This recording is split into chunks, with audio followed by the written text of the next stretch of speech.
Welcome to Contemporary Retirement. Contemporary Retirement is a public interest program focused on the retirement community. Every program has segments on legal, financial, and health issues affecting the retirement community.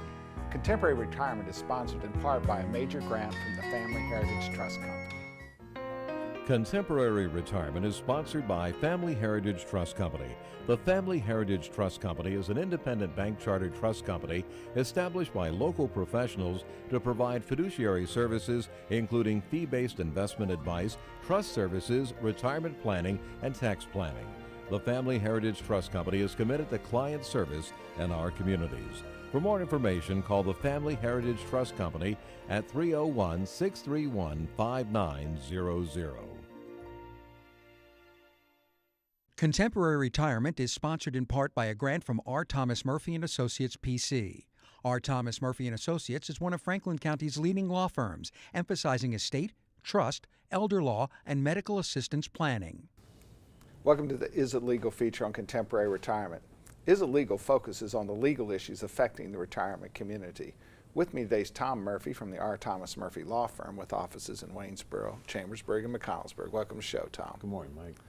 You know, Tom, when we have an entry point with clients and they're not in crisis, you don't have somebody in a nursing home, you know, they come in, they want some basic estate planning, it is almost universal that they're going to say to us, you need to avoid probate. It's just a terrible process. Yeah, I hear that all the time, and you know, we both between us do it hundreds of times a year, and it's a very straightforward process in Pennsylvania without an involvement of a judge. How about Maryland? Well, it is the same in Maryland too, but one of the problems that people are not aware of is that avoiding probate and planning for medical assistance are almost oil and water. They really don't work very well together, because one of the most common tools that's used for avoiding probate is a trust, a revocable trust.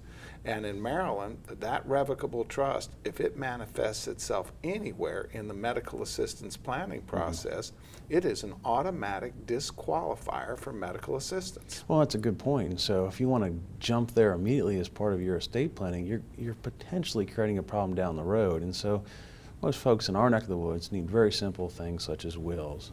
You know, you look at the risk of probate, which in Maryland is a very inexpensive process, and then you look at the risk associated with perhaps permanently disqualifying yourself for medical assistance. You have a married couple, a healthy spouse at home, and now we're paying $9,000, $10,000 a month for a nursing home bill that we would not have to pay if we didn't have assets trapped in a revocable trust. Exactly, and so that's the one side of things people don't recognize. They don't hear, whoever's selling them the trust really doesn't explain to them. And so, you know, you really got to start with, you know, what are the real risks here, and then build the paperwork from that point. And so when we, you know, first of all, we make more money writing trusts than we make writing wills. So as a lawyer, I'm really not particularly opposed to trusts. The fact of the matter is that I am opposed to putting people into a tool that really is not going to save them very much money. It's going to cost them more money to create, and more importantly, for middle-class folks, they need to be worried about nursing home expenses, not avoiding probate. Well, you mentioned a good word there, and that it's a tool, and in many cases it's an appropriate tool, but not every time. And so you just need to find out what you really need to do the job without creating problems down the road. And so as we look at the probate process, we also have this urban myth that somehow having it in a trust eliminates the possibility of litigation. Well, you hear that a lot, but it's just as bad or worse, because the rules for trust and trustees and fiduciary powers and such and duties, it can put much more burdens on the person, the trustee. Well, and one of the interesting things is in the probate process in Maryland, there is an orphans court, a very quick, efficient way of resolving most disputes. 99% of the cases we have down there are resolved there. The family had their day in court. They had to say what they had to say, and whatever the judges ruled, they're satisfied with, and that's the end of the deal. Many times you can have them down there in less than a month. Don't necessarily even have to have lawyers involved in the process. And you know, many times it is personal. You know, they just need to have their day to vent to somebody, and they get a ruling and they accept it. But as soon as you have a trust, the only jurisdiction in Maryland for that is in the circuit court, which can involve years of getting through the process always requires lawyers in the process, and very, very expensive. So many times this perception that it's going to save money can in fact expose it to more money if there's any sort of problem within the family. Right, and then the other side of it is in Pennsylvania there's a death tax, an inheritance tax, and people are often sold these tools thinking it's going to avoid the tax, and it doesn't.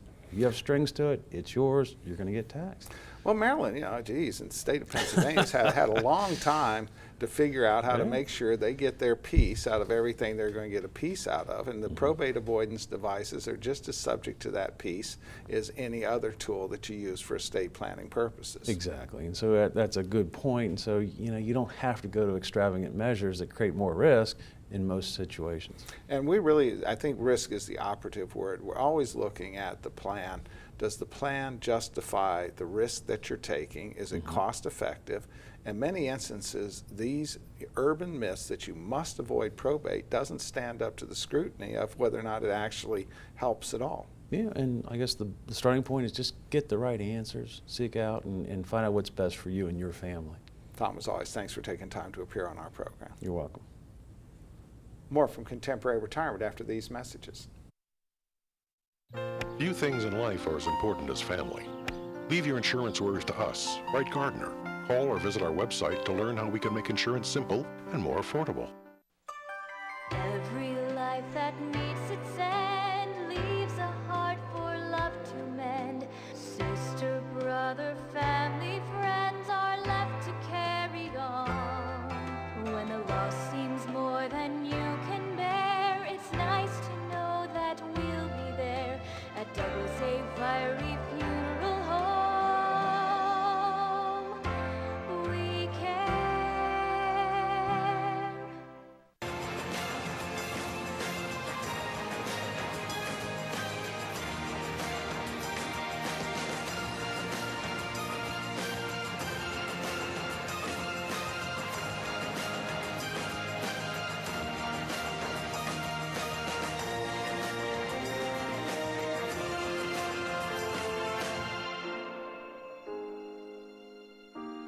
Call Ed Lowe to help put your mind at ease. Welcome to the special guest feature on Contemporary Retirement. This segment focuses on various issues which are of importance to the retirement community. My guest today is Nicholas Geyer, Executive Director, Western Maryland Chapter of the American Red Cross. Welcome to the show, Nicholas. Thank you. It's a pleasure to be here. I find that when I talk to people about the Red Cross, they tend to be very focused on very specific things that they've engaged with the Red Cross, but not a picture of its global mission. And so you guys do a tremendous amount of differing things, referencing from emergency preparedness to blood, transportation. Give us just a quick overview. You're right. A lot of people aren't aware of all of the things that we're doing in the community. You mentioned the blood, and that's what a lot of people are familiar with. We are the nation's leading supplier of blood product, but we're also a disaster response organization, and it's not just for those large disasters, the hurricanes and wildfires. We respond on a very regular basis in our local communities across the country. Somebody has a fire. Exactly, typically in the form of a house fire. And then preparedness, and that's part of what we're going to talk about today is our preparedness mission. The other thing in preparedness is our first aid and CPR training, our water safety and aquatics training, and of course our service to the armed forces. As you mentioned, we have a transportation program in our Washington County area and also in other areas. All of our Red Cross mission is support of the armed forces. In fact, it was one of its initial initiatives. Exactly. Clara got her start on the battlefield, and we haven't left. And people don't realize that you're still an integral part of interfacing with families when there's been disasters in the family and a military service environment. Exactly. All of that communication with the family and the military command all goes through the American Red Cross. And so you're not a big paid staff, so one of the things we always want people to understand is you're always in need of volunteers. Exactly. 95% of the work that we do is done by volunteers, and that's in all of our lines of service. Military casework is done by volunteers. Going out and responding to disasters is volunteers. We have volunteer instructors doing CPR training, so the whole gambit, and of course, work around the office, professional staff, volunteers also. And so the reality is that somebody can say, well, I can't do CPR on somebody, therefore I can't be a volunteer to the American Red Cross. We have plenty of things that we need done that your skills will come into play. Could be as simple as filing or typing a letter. Exactly, answering the phone. Be the person that gives the orange juice glass after the blood draw. You got it. So it can be almost anything. And please, feel free to call if you have any Yes, interest in volunteering. go to our website, redcross.org/Western Maryland. There's a option for volunteering, and it'll give you a whole list of volunteer opportunities and jobs that are available. And of course, then, your disaster preparedness is truly amazing. The warehousing that you have of all this material, it's not like it comes out of thin air. Exactly. So when a disaster strikes, we have to have the cots, blankets, bottled water, everything available to be able to go out and support the disaster. Including kitchen facilities, bedding facilities, Yep. Showering, everything. So like, for instance, we had the huge accident on South Mountain a few years ago, 50 cars, and able to bring them all to the building and get them Yep. taken care of. Exactly. So we have a very nice facility in Hagerstown, and we have nice chapters across the country that are able to respond in those situations. Now, one of the interesting things about this is that you're proactive in this process as well. It's not just waiting for something to happen. And I know that fire safety is a high priority for the American Red Cross. Yes, we're focusing not just on our response, but also on preparedness. And we're have an ongoing home fire preparedness campaign. And the goal is to reduce death and injury in home fires by 25% over the course of about 5 years. Well, everybody thinks about smoke detectors, but there's a problem with smoke detectors. Half the time, well, not probably that's too much, but they're not working for varying reasons. Talk to us a little bit about what you're going to be doing with families along those lines, as well as improving their plan. What we're doing is we're going out into the community, door to door, installing smoke detectors, replacing smoke detectors. If you have an older 9-volt smoke detector, what we're putting in is a 10-year lithium-ion battery smoke So not detector. that thing beeping at you every 12 months Exactly. that you're tempted just to take down rather than listen to it beep. Right. But of course, we do encourage that you do test your smoke detector on a regular basis. Also, we're going to go over a safety checklist with you. We're going to provide you with a dry erase where you can map out your escape plan. Put that on the refrigerator, make sure everybody knows. So just like at a hotel, you can develop your own, and the volunteer will help you develop it. Right. You have that escape route that you can look at and recognize. When you hear that beeping in the middle of the night, that's not when you want to be thinking about where you're going to go. And of course, we do have people that have smoke detectors that are no longer working, and so you'll help them address those issues in terms of installing new ones. Right. We will provide a new one, replace the old one. Those that don't have a smoke detector, we will provide one. And certainly, if you do have one, we'll help you test it and make sure it's working properly.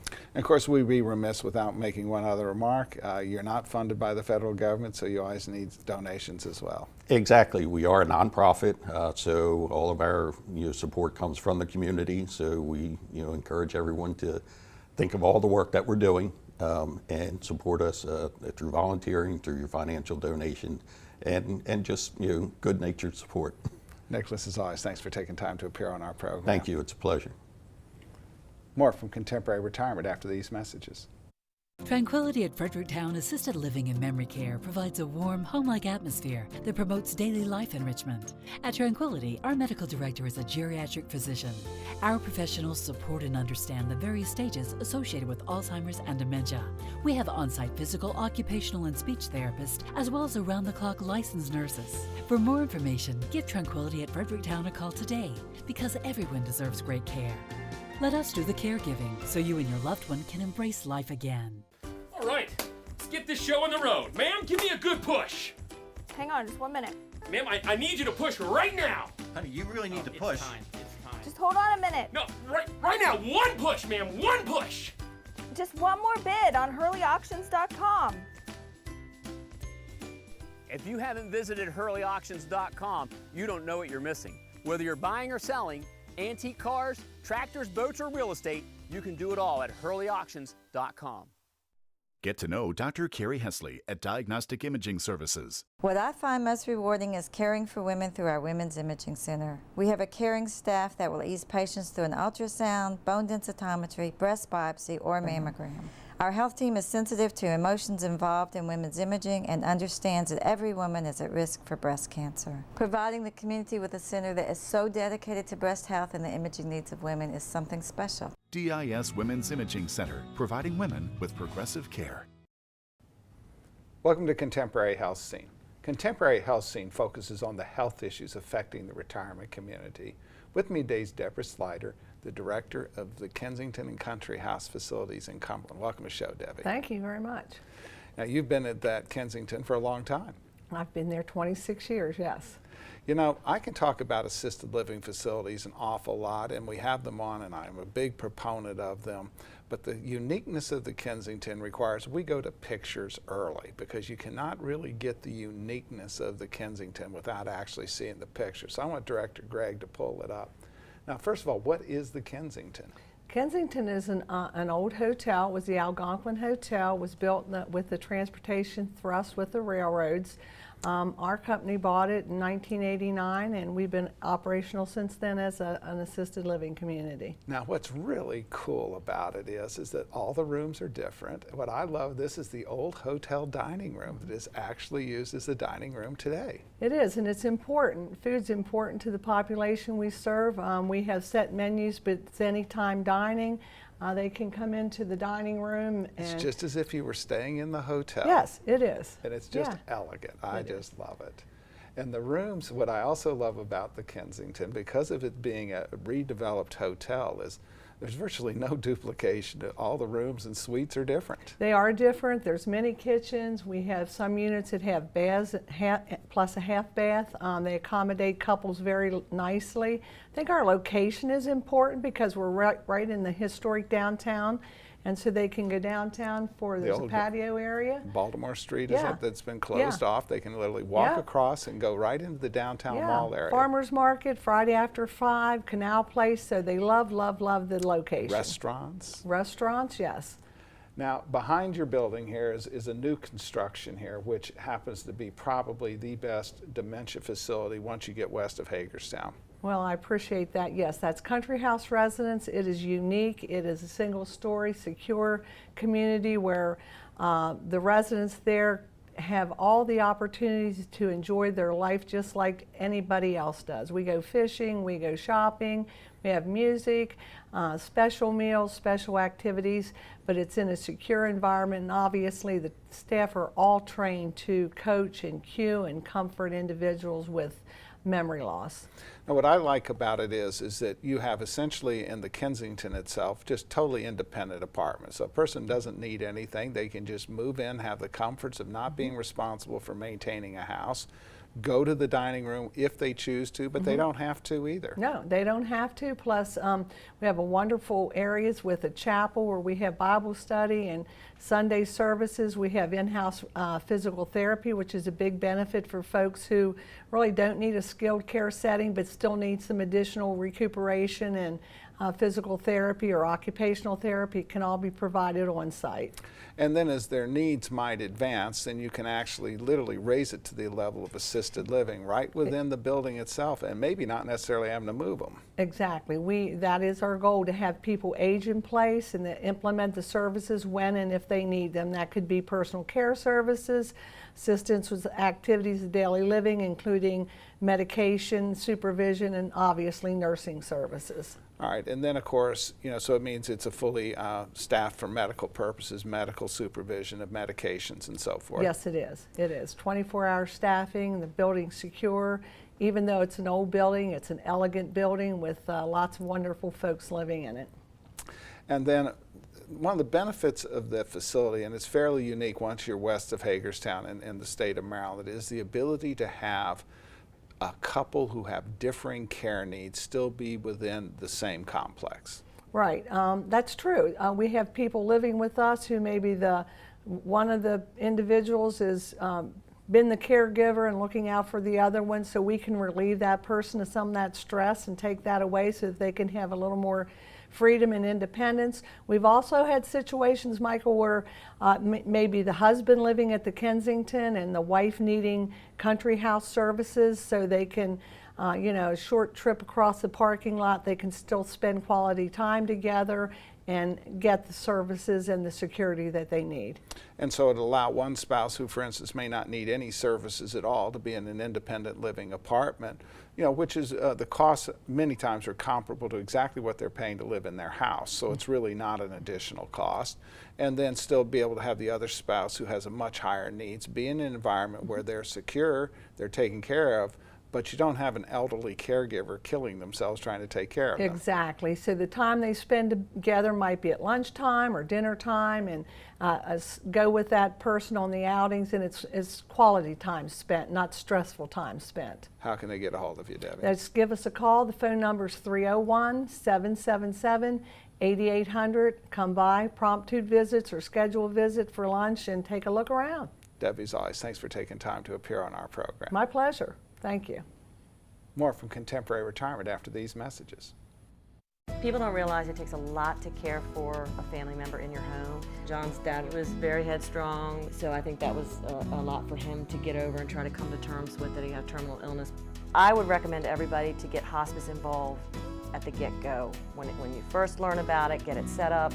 It's going to make it, it's terrible what you're going through already, but it's going to make it easier for you in the long run because we couldn't have done it without them. Call Hospice today. Hospice of Washington County, when time matters most. I have wanted to be a teacher ever since first grade. Without the Mary and Ruth Smith Scholarship, I would not be successful as a growing adult.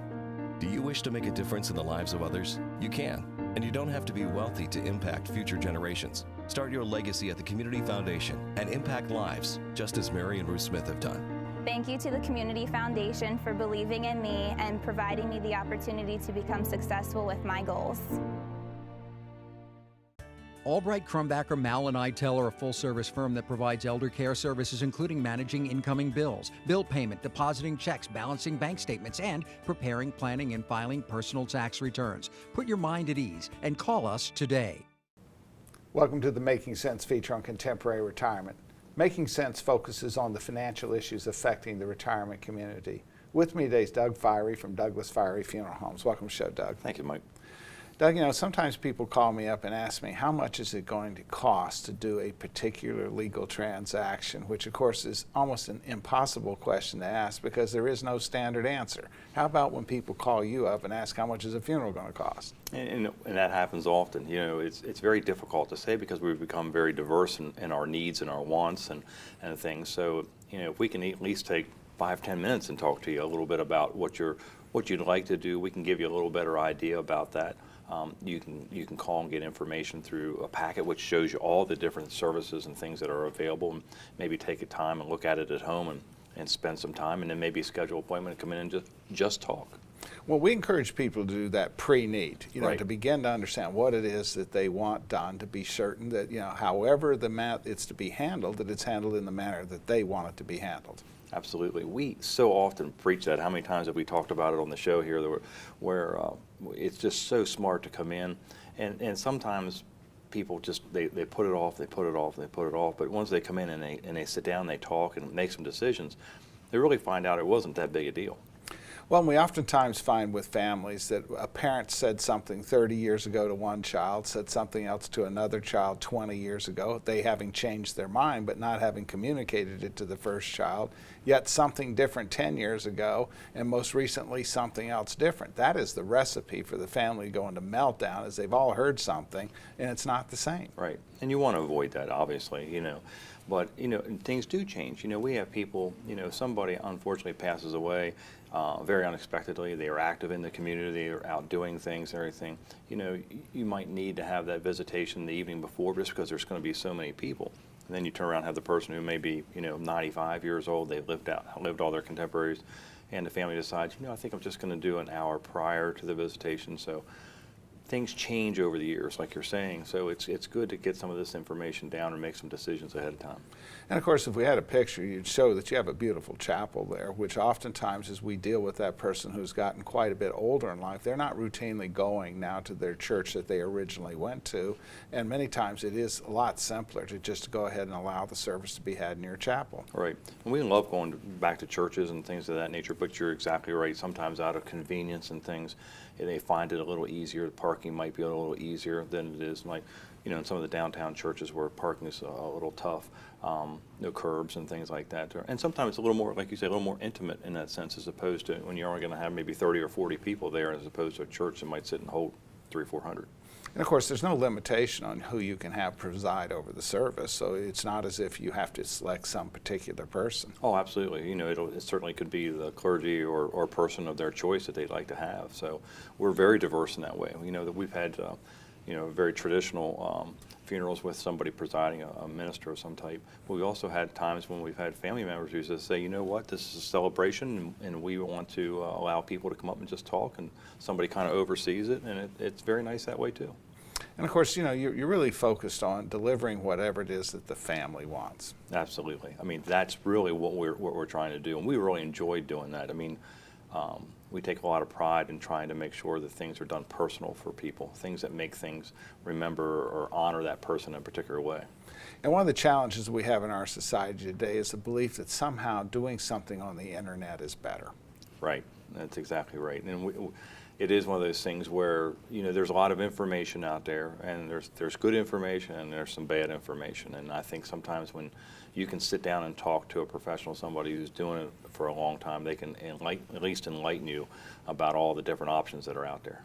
And I know that some of the merchandise that's being sold on the internet is really substandard, and yet, the appearance of the picture might create an impression that it's comparable, but in reality it's not. Right, right. And there's times, when, like in anything, you get things that's been shipped or things that can be damaged or anything, and it's a difficult situation. Or in our case, we find a lot of times is it doesn't always arrive in a timely fashion, and that creates problems for us. I think oftentimes people say to me, yes, but I want to be buried in Pennsylvania or some other place, and oftentimes they think that means you don't need to use a local funeral director to help with that process, but actually that's part of the service model for you. Oh, absolutely. We're a very mobile society anymore, and we deal with a lot of different people in a lot of different areas, whether it's just state to state or even country to country. That's what we're there for. Including arranging transportation. Right, absolutely. Because most people would have absolutely no idea how to get that done. Oh, yeah, and again, in country is not so bad. Out of the country, that becomes a whole different animal. Doug, as always, thanks for taking time to appear on our program. Thanks, Mike. Thank you from Contemporary Retirement. Remember a more carefree time? Leave your insurance worries to us, Wright Gardner. Call or visit our website to learn how we can make insurance simple and more affordable.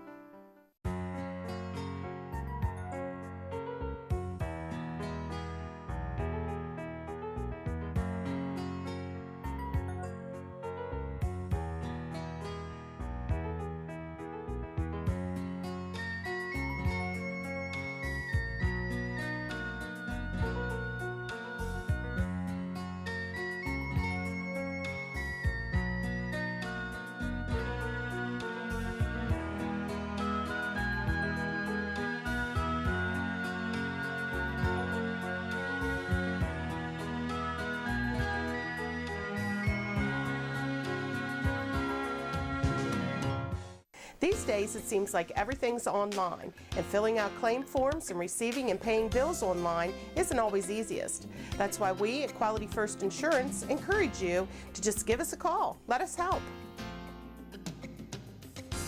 Hi there, I'm Paul Sweeney with Quality First Insurance, and it's still just as simple. Our offices are open every weekday where you'll be able to call and speak to real, live people. No detail was missed. I'm so glad that I turned to Quality First Insurance. I've recommended Quality First Insurance to my friends who've been just as satisfied. If you're not happy with what you're paying for Medigap, or more importantly, not happy with your service, give us a try. We're locally owned, and we take the time to provide you with the best. We are Quality First Insurance, and our mission is to provide quality products to quality people. Pick up the phone and give us a call today at 800-745-1411.